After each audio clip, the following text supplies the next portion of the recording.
Good morning, everyone. Welcome to Thursday Morning Express Meditation. So, hopefully, you had moments of success working on your concentration in the last week. Um, so, yeah, we're in this section of concentration, insight, emptiness, wisdom. So, um, yeah, last week we were meditating on concentration or shamatha. Um, And today we start to look at the insight aspect, or in Sanskrit is vipassana. Um,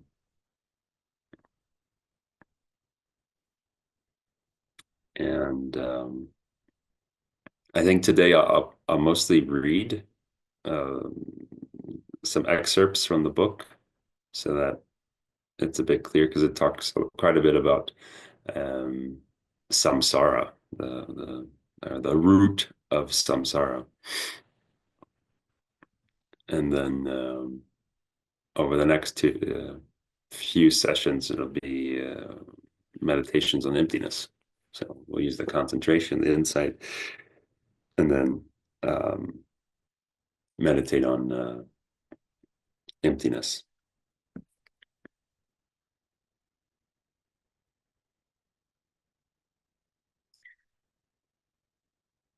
So we begin by bringing our attention into the space,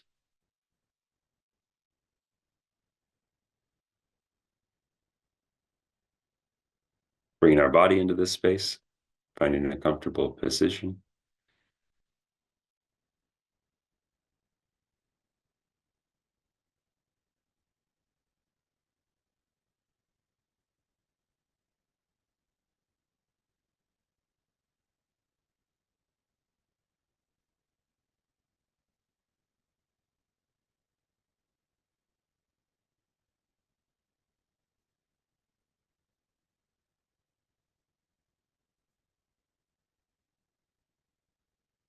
And just seeing how it is to feel how it is to sit here,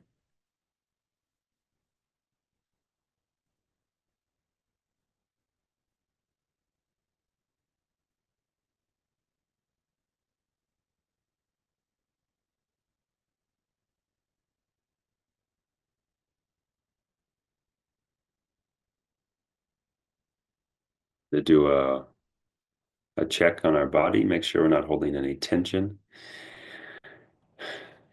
in our face, our eyes, our ears, our neck, the shoulders,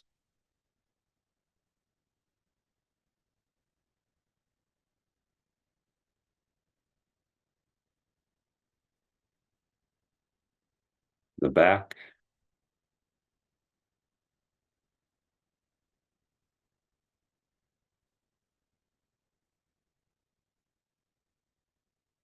our upper legs, knees, calves,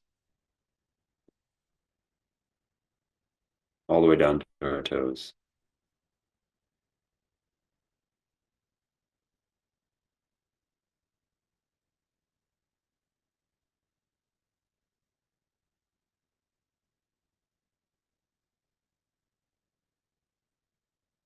We look at our breath,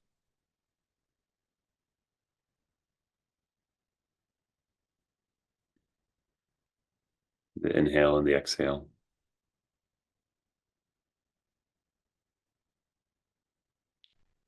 We'll just observe the breath for about a minute, further calming the mind.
Think about our motivation. Motivation to practice or motivation to meditate. No motivation, no intention, no karma, or little karma. So it's important that we do everything with intention, especially our practice.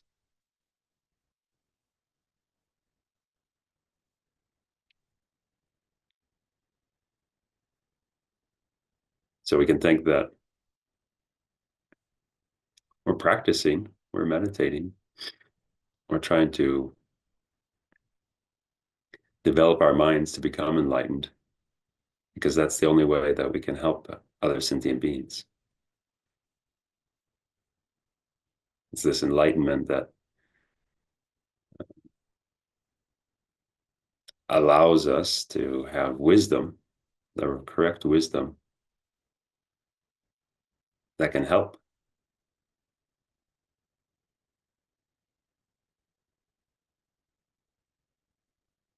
So wouldn't it be nice to have this wisdom?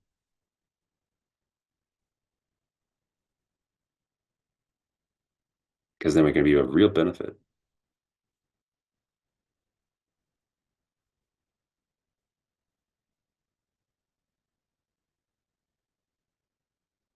to lead um, all sentient beings to enlightenment.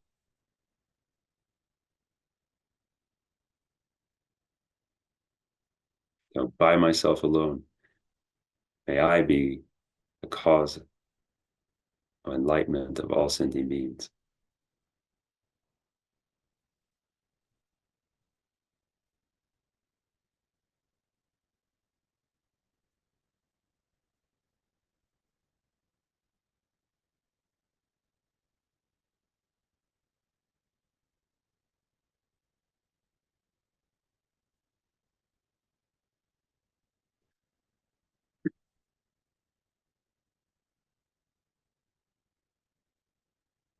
So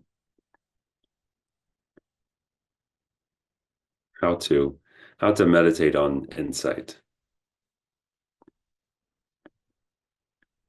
So we could practice meditation of insight into emptiness. We do it straight away, but our mind is unstable, just like the flame of a butter lamp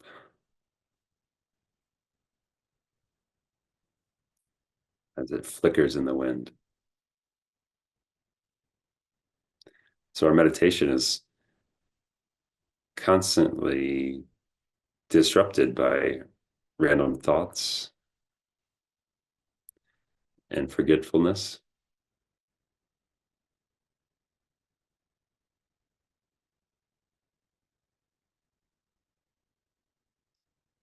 So to be able to meditate forcefully on emptiness,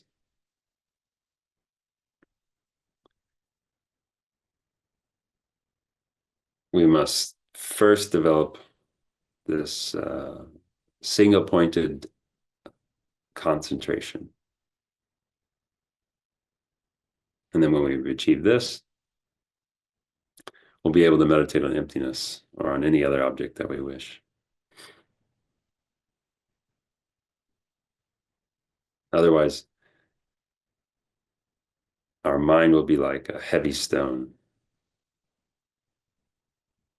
and it just stays put right where it is.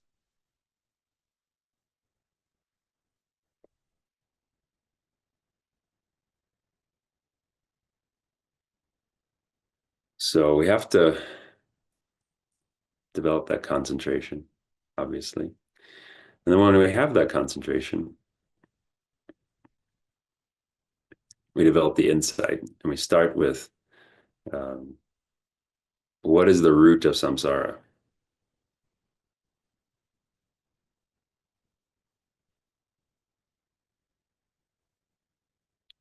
So we are samsaric beings, and thus constantly attacked by an endless series of problems and sufferings.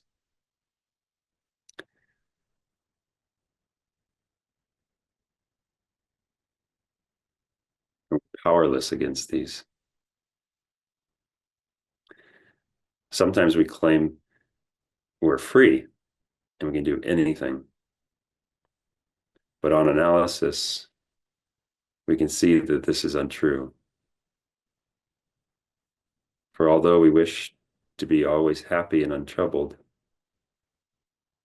troubles keep coming.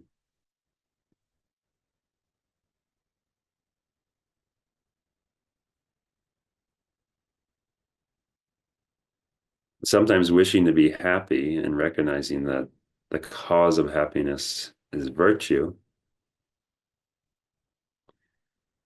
we begin to practice virtue.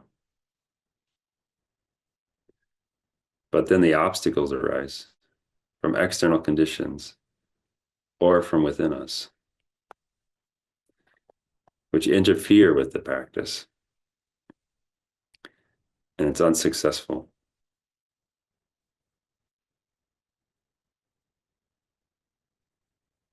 Furthermore, if a wrong view concerning the spiritual path arises in our mind, this can completely destroy our roots of virtue.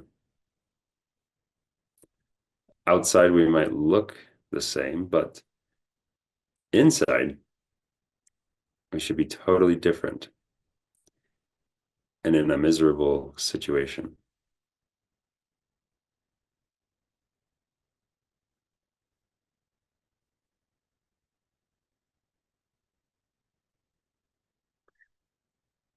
We engage with non-virtues, with body, speech, and mind, but the heaviest are the mental ones. We're shocked to hear that of the Nazis exterminating millions of people, and indeed this is heavy karma, but it happens to be a visible action. It's stated in the sutras that the negative karma of wrong views about the Dharma is far heavier than that of killing people.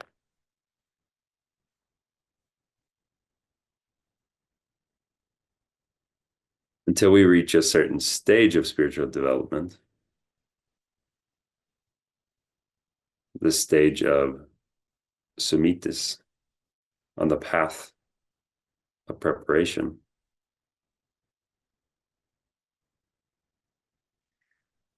then we're subject to our roots of virtue being destroyed by wrong views. And this illustrates the extent to which we lack real power over our existence.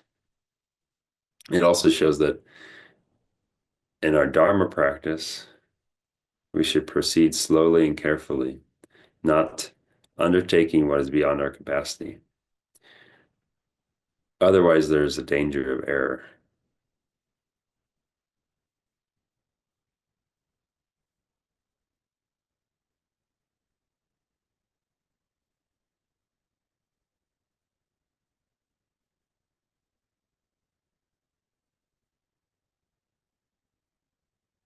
Since we're so helpless in samsara, then we must investigate the cause for our being there. What is the source of our problems? And how may we eliminate it?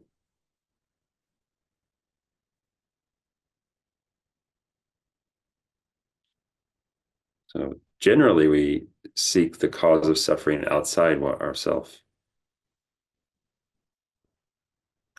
And sometimes, indeed, external factors act as a condition for our experiencing suffering.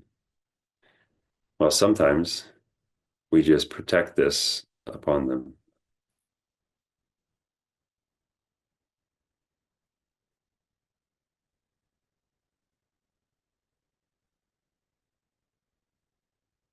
But in fact, the most fundamental cause lies within us.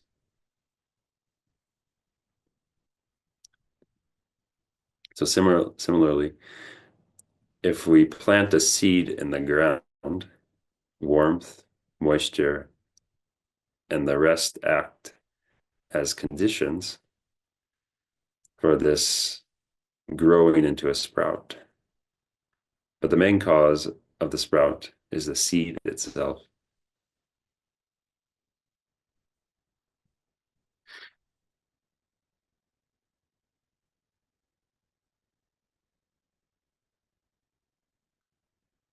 For example,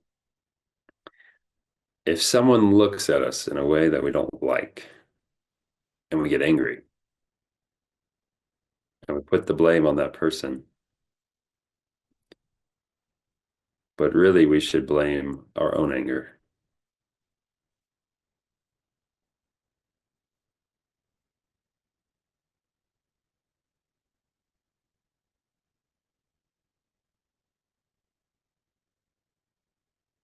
The basic problem is a type of confusion present in us, which grasps the manner in which we exist in a way that does not conform to reality.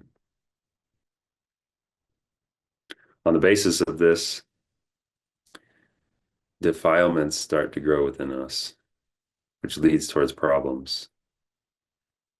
It is like starting a business with a fundamental mistake in our plans. Everything goes wrong. You don't get what you wanted, and you get into trouble with other people as well.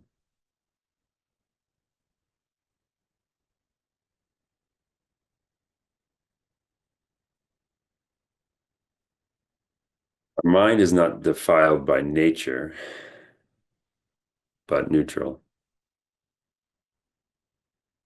However, when we meet certain external conditions, for example, when somebody criticizes us or praises us, there arises a sense of I or ego that seems to be the real I, existing autonomously within us. It was there from before and not dependent on anything else, such as external conditions. If we go into an old church and see a carved crucifix on the wall, this crucifix appears to be there from its own side, from long before, autonomous, not dependent on the fact that we are seeing it. The way the eye appears is similar to this. The feeling of I seems to grasp directly something that we consider our person as definitely as definite as an arrow hitting its target with a thunk.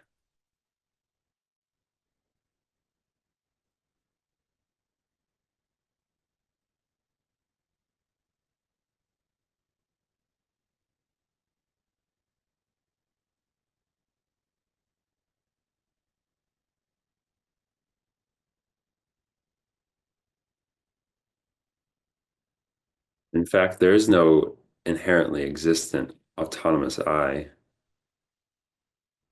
as that sense of I grasps it.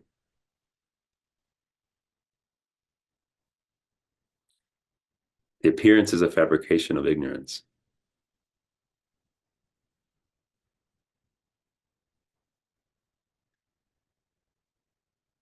This does not mean that we don't exist at all.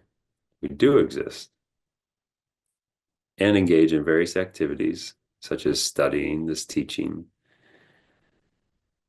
but we do not exist that way.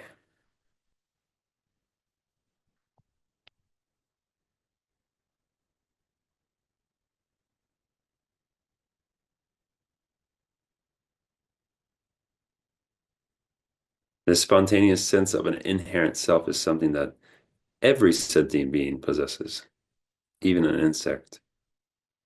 It's not an intellectual acceptance of the existence of a self.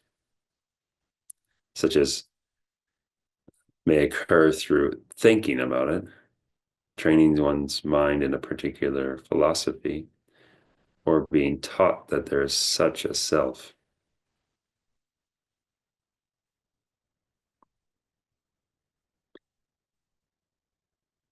That sort of speculative self-grasping presents itself problematic.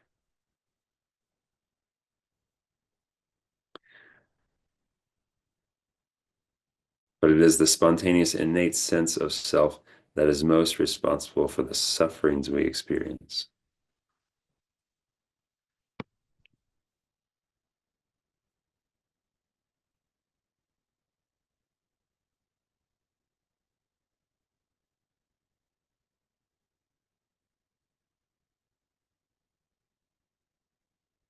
So, this innate self grasping is present in our mind all the time, but is usually latent. It manifests itself strongly on such occasions as someone's insulting or praising us.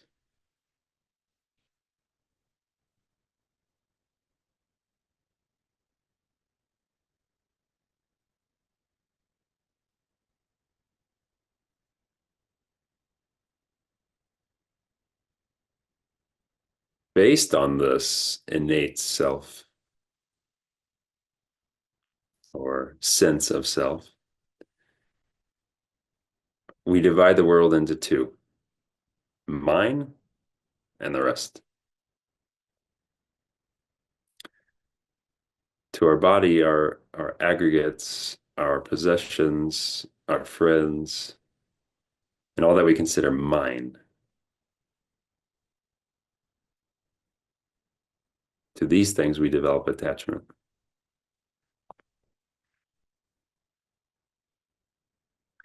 Towards people, we regard as enemies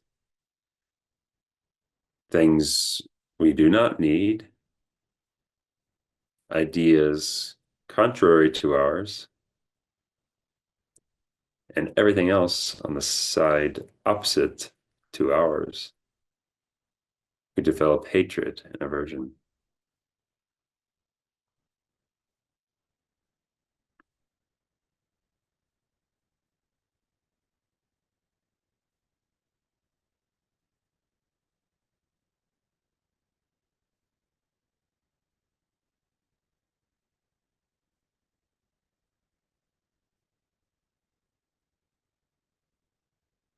Motivated by attachment and hatred, we act with our body, speech, and mind.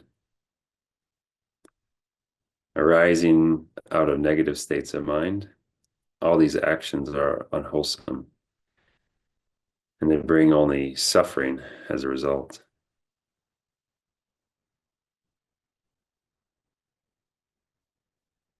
For example, thousands of animals are killed every day, and the people who killed them are motivated by attachment to themselves and their families, wanting food or money. They kill many sentient beings and accumulate bad karma.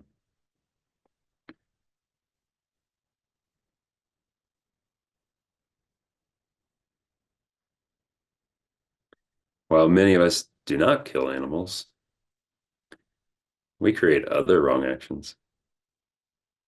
Our speech is largely motivated by attachment and hatred and leads us into many problems.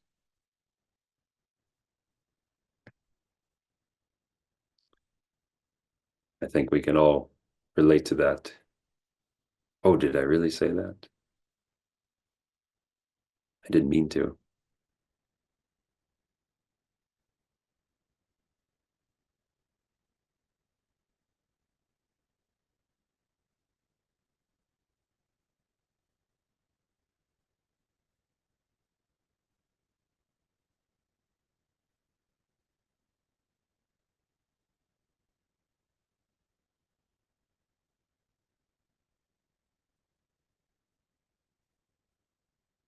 And when these actions finish, they leave negative imprints on our mind.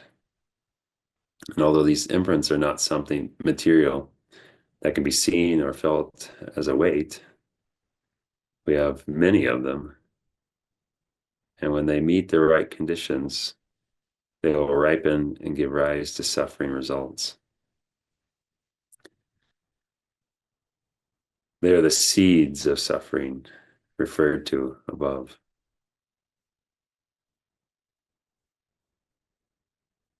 Just waiting for the right conditions so that they can germinate.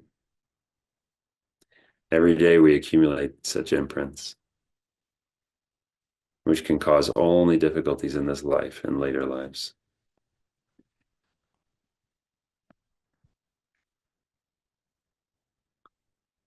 And therefore we circle life after life in the six samsaric realms,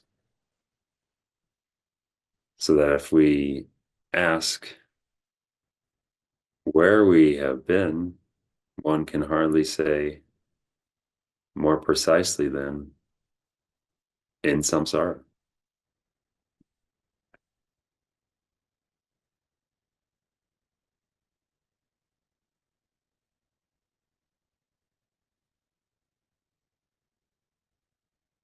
And as we spin, a continuous series of unpleasant experiences come one after another, like ripples on the water, stirred by the wind.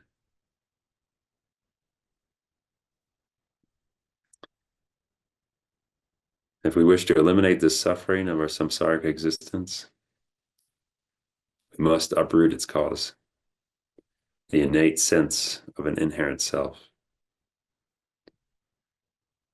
To do this, we must realize that in reality, there is no inherently existing self.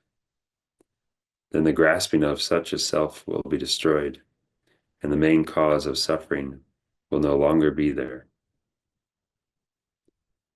After that, just as when there is no seed in the ground, no amount of sun and rain will produce a sprout. No conditions, external or internal, will be able to make us experience suffering.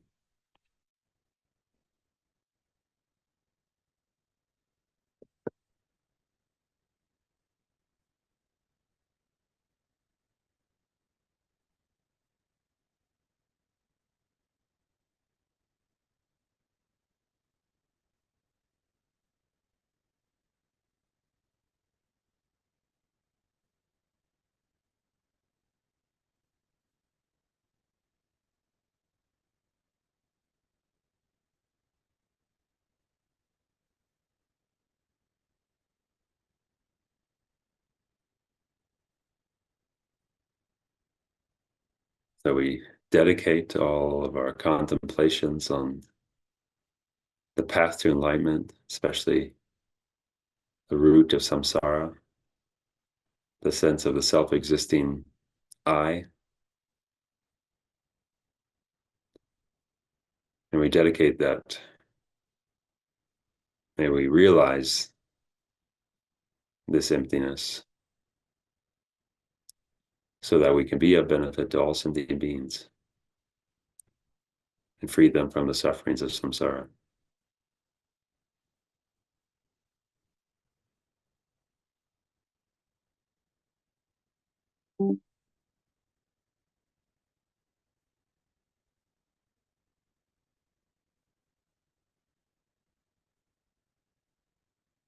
Thank you, everyone.